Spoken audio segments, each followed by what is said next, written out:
Hello বন্ধুরা, অনেক দিন তোমাদের কাছে ভিডিও দিতে পারিনি, তার জন্য আমি খুবই দুঃখিত। কারণ এই ওয়েদার চেঞ্জে সবারই খুবই শরীর খারাপ, আমারও শরীর খারাপ, গলা বসে গেছিলো, সেই জন্য ভয়েস দেওয়ার জন্য খুবই প্রবলেম হচ্ছিল। সেই জন্যে এতদিন ভিডিও দিতে পারিনি। তবে আজকে নিয়ে চলে এসেছি ভিডিও ধনিয়া ডিম ভাপা। তার জন্য প্রথমে আমি এখানে মিক্সিতে দিয়ে দিচ্ছি ধনিয়া পাতা, 2টো কাঁচা লঙ্কা আর 2 কোয়া রসুন দিয়ে এটা একটা মিহি পেস্ট করে নেব। মিহি পেস্ট করে নিয়েছি। এবার এই পেস্টের ভিতরে 3টে ডিম দিয়ে আমরা ভালো করে ফাটিয়ে নেব।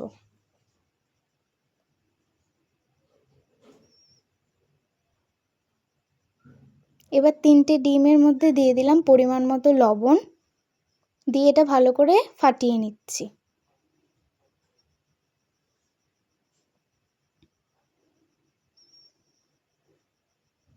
এবার একটা স্টিলের থালার উপর আমরা একটু তেল নিয়ে নেব। তেলটা ভালো করে মাখিয়ে নেব যাতে ডিমটা ভালোভাবে উঠে আসে।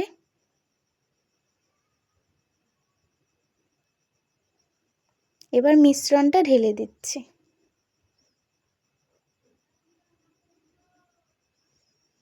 এবার কড়াইতে একটা স্ট্যান্ড বসিয়ে ডিমটা ভাপাতে দিয়ে দিচ্ছি।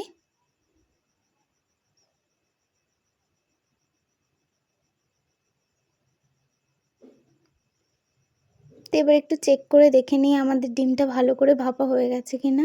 হ্যাঁ, হয়ে গেছে। এবার আমরা এটা নামিয়ে নেব। তো দেখুন এটা কত সুন্দর হয়েছে, একটুও কিন্তু লেগে যায়নি নিচে, খুব সুন্দরভাবে উঠে আসবে তেল দেওয়ার কারণে।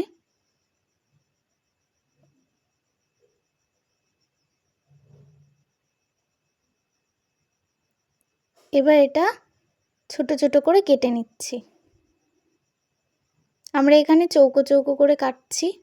চৌকো চৌকো করে কাটলেই এটা দেখতে বেশি সুন্দরও লাগবে।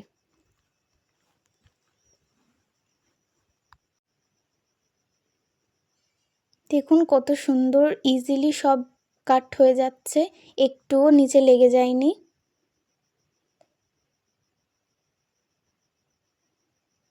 এবার এখানে পেঁয়াজ আর টমেটো কুচিয়ে নিয়েছি। এবার ভাপা ডিমগুলো কড়াইয়ের তেলের মধ্যে দিয়ে ভালো করে ভেজে নিচ্ছি। এটা লাল লাল করে ভেজে নিতে হবে।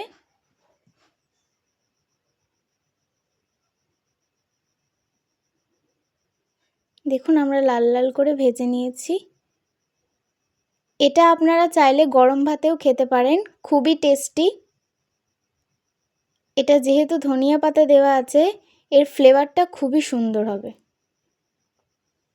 স্মেলটাই এত সুন্দর আসছে যে মনে হয় এক্ষুনি ভাত খেয়ে নিই।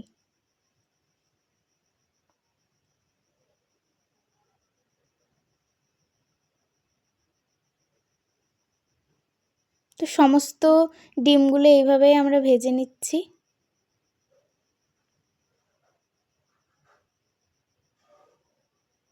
সব ডিমগুলো এইভাবেই ভেজে নেব। সবগুলো ভাজা হয়ে গেছে, এবার তুলে নিচ্ছি।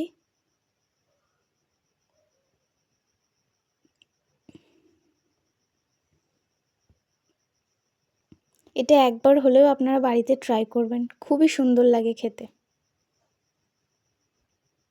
এবার তেলের ভিতরে দিয়ে দিচ্ছি কুচিয়ে রাখা পেঁয়াজ।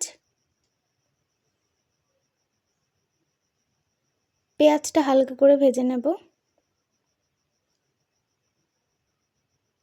পেঁয়াজটা হালকা ভাজা হয়ে গেলে দিয়ে দেব টমেটো কুচি। পেঁয়াজ আর টমেটোটা একটু ভেজে নিয়ে এর ভেতরে দিয়ে দিচ্ছি আদা রসুন পেস্ট। আদা রসুনটা ততক্ষণ ভাজবো যতক্ষণ না কাঁচা গন্ধটা চলে যাচ্ছে। এবার দিয়ে দিলাম 1 চামচ হলুদ, জিরে গুঁড়ো, ধনে গুঁড়ো আর একটুখানি লঙ্কা গুঁড়ো দিয়ে এটা ভালো করে কষিয়ে নিচ্ছি।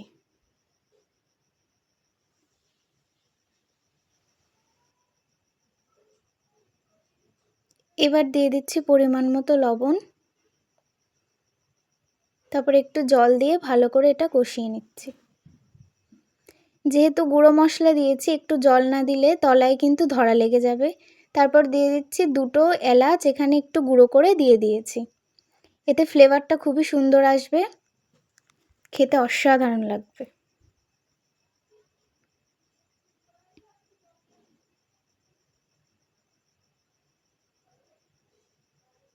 তারপর পরিমাণ মতো জল দিয়ে দিলাম।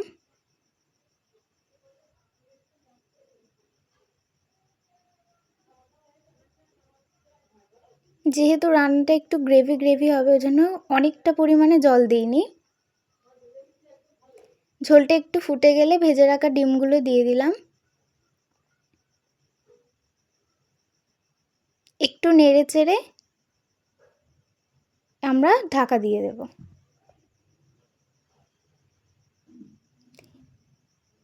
এই ঝোলটা কিন্তু এতটা থাকবে না, রান্নাটা একদম গ্রেভি গ্রেভি হবে। বেশি ঝোল রাখলে খেতে টেস্ট লাগবে না। এবার আমরা ঢাকা দিয়ে দিচ্ছি। কিছুক্ষণ পর ঢাকাটা তুলে এবার আমরা একটু নাড়িয়ে চাড়িয়ে নামিয়ে নেব।